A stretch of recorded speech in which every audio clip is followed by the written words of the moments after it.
श्री भगवान उवाच प्रजहाति यदा कामान् सर्वान् पार्थ मनोगतान् आत्मन्येवात्मना तुष्टः स्थितप्रज्ञस्तदोच्यते। इसकी व्याख्या इस प्रकार है। गीता की यह एक शैली है कि जो साधक जिस साधन कर्मयोग भक्ति योग आदि के द्वारा सिद्ध होता है उसी साधन से उसकी पूर्णता का वर्णन किया जाता है। जैसे भक्ति योग में साधक भगवान के सिवाय और कुछ है ही नहीं, ऐसे अनन्य योग से उपासना करता है। 12वें अध्याय का 6वां श्लोक। अतः सिद्धावस्था में वह संपूर्ण प्राणियों में द्वेष भाव से रहित हो जाता है। 12वें अध्याय का 13वां श्लोक। ज्ञान योग में साधक स्वयं को गुणों से सर्वथा असंबद्ध एवं निर्लिप्त देखता है। 14वें अध्याय का 19वां श्लोक। अतः सिद्धावस्था में वह संपूर्ण गुणों से सर्वथा अतीत हो जाता है। 14वें अध्याय के 22वें से 25वें श्लोक तक। ऐसे ही कर्मयोग में कामना के त्याग की बात मुख्य कही गई है। अतः सिद्धावस्था में वह संपूर्ण कामनाओं का त्याग कर देता है। यह बात इस श्लोक में बताते हैं। प्रजहाति यदा कामान सर्वान् पार्थ मनोगतान्। इन पदों का तात्पर्य यह हुआ कि कामना ना तो स्वयं में है और ना मन में ही है। कामना तो आने जाने वाली है और स्वयं निरंतर रहने वाला है। अतः स्वयं में कामना कैसे हो सकती है? मन एक कारण है, उसमें भी कामना निरंतर नहीं रहती, अभी तो उसमें आती है। मनोगतान। अतः मन में भी कामना कैसे हो सकती है? परंतु शरीर इंद्रियां मन बुद्धि से तादात्म्य होने के कारण मनुष्य मन में आने वाली कामनाओं को अपने में मान लेता है। जहाती क्रिया के साथ उपसर्ग देने का तात्पर्य है कि साधक कामनाओं का सर्वथा त्याग कर देता है। किसी भी कामना का कोई भी अंश किंचित मात्र भी नहीं रहता। अपने स्वरूप का कभी त्याग नहीं होता और जिससे अपना कुछ भी संबंध नहीं है उसका भी त्याग नहीं होता। त्याग उसी का होता है जो अपना नहीं है पर उसको अपना मान लिया है। ऐसे ही कामना अपने में नहीं है पर उसको अपने में मान लिया है। इस मान्यता का त्याग करने को ही यहाँ प्रजहाति पद से कहा गया है। यहाँ कामान शब्द में बहुवचन होने से सर्वान पद उसी के अंतर्गत आ गया है। फिर भी सर्वान पद देने का तात्पर्य है कि कोई भी कामना न रहे और किसी भी कामना का कोई भी अंश बाकी न रहे। आत्मन्येवात्मना तुष्ट। जिस काल में संपूर्ण कामनाओं का त्याग कर देता है और अपने आप से अपने आप में ही संतुष्ट रहता है, अर्थात अपने आप में सहज स्वाभाविक संतोष होता है। संतोष दो तरह का होता है, एक संतोष गुण है और एक संतोष स्वरूप है। अंतःकरण में किसी प्रकार की कोई भी इच्छा न हो, यह संतोष गुण है। और स्वयं में असंतोष का अत्यंत भाव है, यह संतोष स्वरूप है। यह स्वरूप भूत संतोष स्वतः सर्वथा रहता है, इसके लिए कोई अभ्यास या विचार नहीं करना पड़ता है। स्वरूप भूत संतोष में प्रज्ञा बुद्धि स्वतः स्थित रहती है। सिद्ध प्रज्ञस्तदोच्यते। स्वयं जब बहु शाखाओं वाली अनंत कामनाओं को अपने में मानता था उस समय भी वास्तव में कामनाएं अपने में नहीं थी और स्वयं सिद्ध प्रज्ञ ही था, परंतु उस समय अपने में कामनाएं मानने के कारण बुद्धि स्थिर न होने से वह सिद्ध प्रज्ञ नहीं कहा जाता था, अर्थात उसको अपने सिद्ध प्रज्ञता का अनुभव नहीं होता था। अब उसने अपने में से संपूर्ण कामनाओं का त्याग कर दिया, अर्थात उनकी मान्यता को हटा दिया, तब वह सिद्ध प्रज्ञ कहा जाता है, अर्थात उसको अपनी स्थिति प्रज्ञता का अनुभव हो जाता है। साधक तो बुद्धि को स्थिर बनाता है, परंतु कामनाओं का सर्वथा त्याग होने पर बुद्धि को स्थिर बनाना नहीं पड़ता, वह स्वतः स्वाभाविक स्थिर हो जाती है।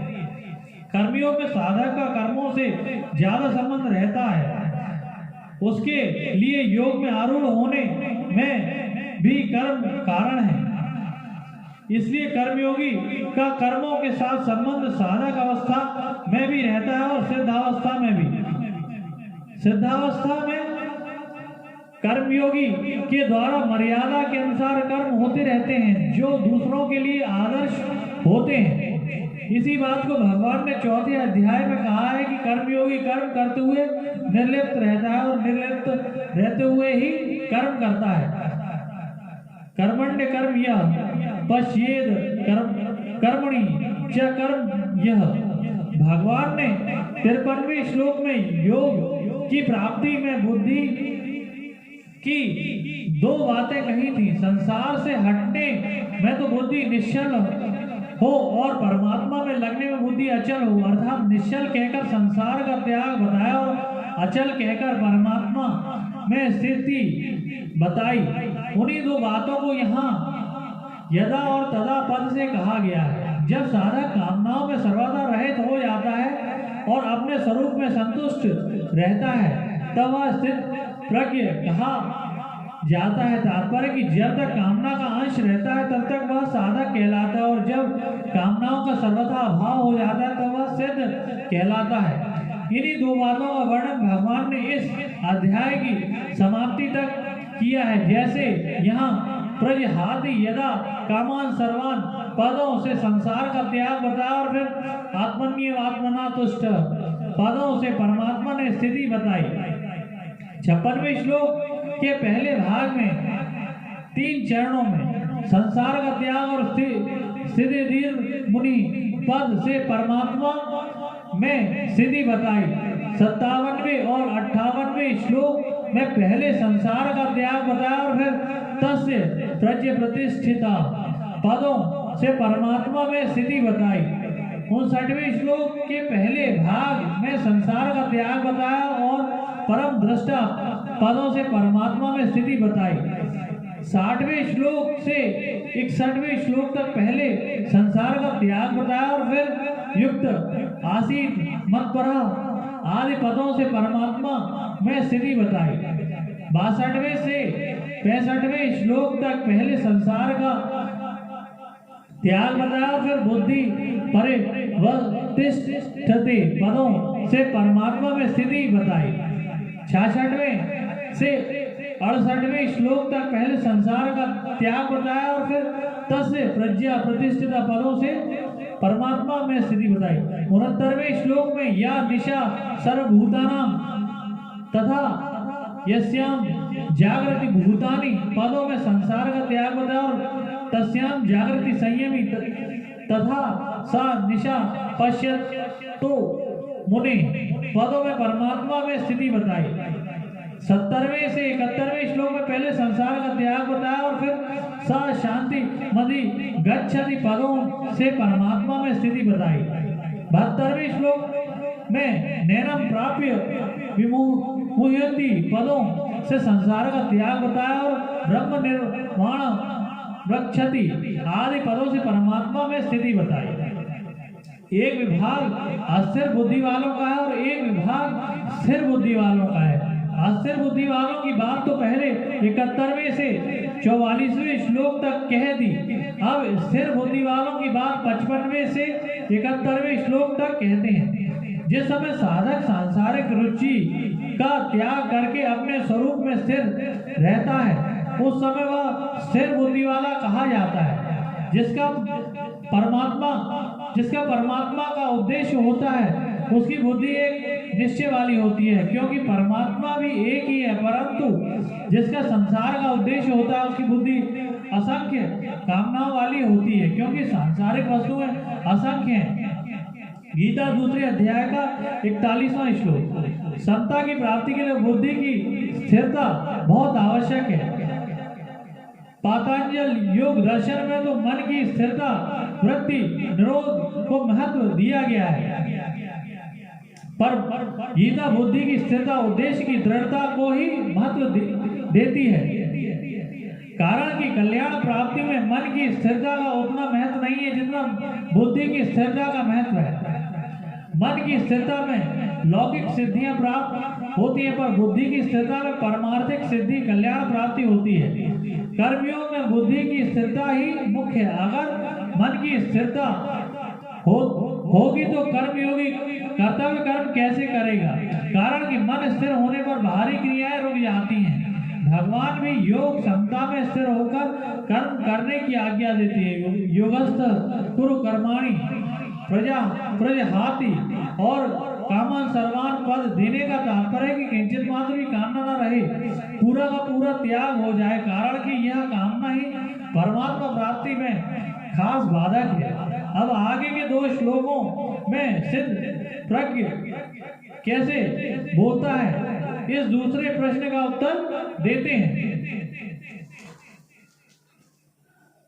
दुखेषु अनुद्विग्नमनः सुखेषु विगतस्पृहः पीतरागा भया क्रोधा स्थितधीर्मुनिरोच्यते। इसकी व्याख्या इस प्रकार है।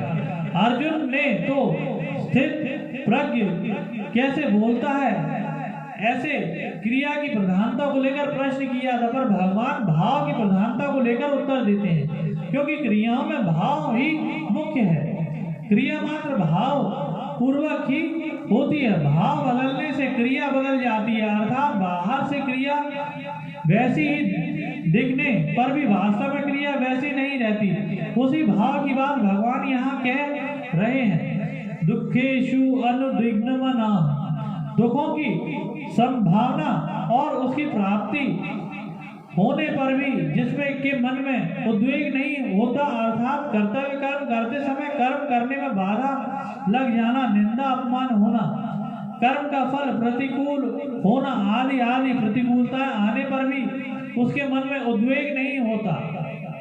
कर्मयोगी के मन में उद्वेग हलचल न होने के कारण यह है कि उसका मुख्य कर्तव्य होता है दूसरों के हित के लिए कर्म करना, कर्मों को सांगोपांग करना, कर्मों के फल में कहीं आसक्ति ममता कामना न हो जाए, इस विषय में सावधान रहना। ऐसा करने से उसके मन में एक प्रसन्नता रहती है। उस प्रसन्नता के कारण कितनी ही प्रतिकूलता आने पर भी उसके मन में उद्वेग नहीं होता। सुखेषु विगतस्पृहा, सुखों की संभावना और उनकी प्राप्ति होने पर भी जिसके भीतर स्पृहा नहीं होती, अर्थात वर्तमान में कर्मों का संगोपांग हो जाना, तात्कालिक आदर और प्रशंसा होना, अनुकूल फल मिल जाना आदि आदि अनुकूलताएं आने पर भी उसके मन में यह परिस्थिति ऐसी ही बनी रहे, यह परिस्थिति सदा मिलती रहे, ऐसी स्पृहा नहीं होती। उसके अंतःकरण में अनुकूलता का कुछ भी असर नहीं होता। वीतराग भया क्रोध, संसार के पदार्थों का मन पर जो रंग चढ़ जाता है उसको राग कहते हैं। पदार्थों में राग होने पर अगर कोई सबल व्यक्ति उन पदार्थों का नाश करता है तो उसका उनके संबंध विच्छेद कराता है,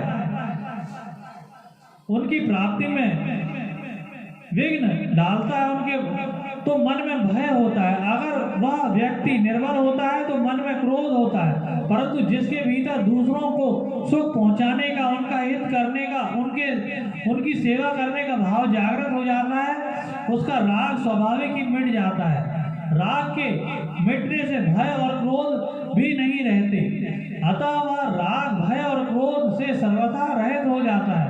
जब तक आंशिक रूप से उद्वेग स्पृहा राग भय और क्रोध रहते हैं तब तक वह साधक होता है। इसके सर्वथा रहित होने पर वह सिद्ध हो जाता है।